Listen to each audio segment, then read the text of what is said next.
Et vous nous parlez, Linda, ce soir d'une expression, l'expression nègre littéraire.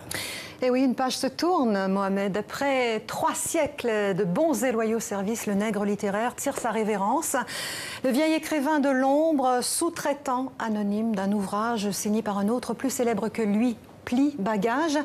Il quitte la ville, la tête haute, le regard droit, les mains dans les poches.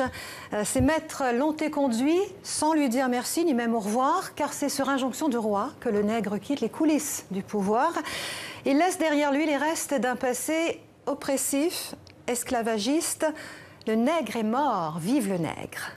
L'information nous a été confirmée en début de semaine, après des mois de réflexion et de batailles linguistiques menées par les associations noires de France.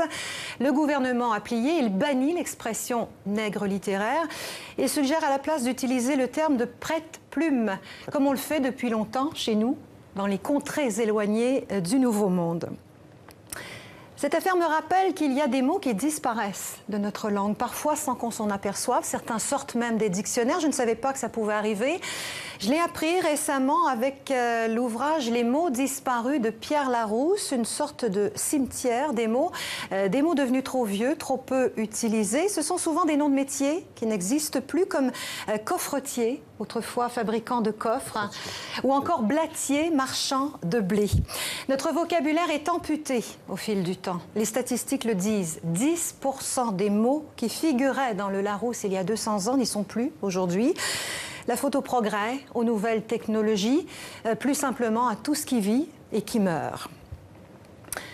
J'avais 6 ans, les genoux écorchés. J'étais la plus jeune d'une fratrie de 3 filles. On m'appelait Carotte, je détestais ça, mais j'aimais les dimanches où nous allions à pied chez grand-maman.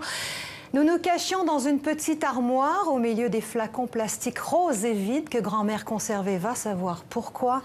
On les remplissait d'eau, on incisait leurs bouchons et on sortait dans la cour pour écrire des mots avec l'eau, des mots qui disparaissaient.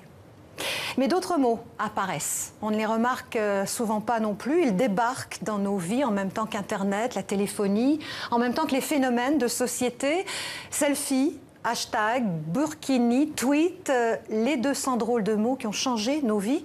Aux éditions Le Robert les répertorient et nous rappellent que dans 10 ans, ils seront totalement ordinaires.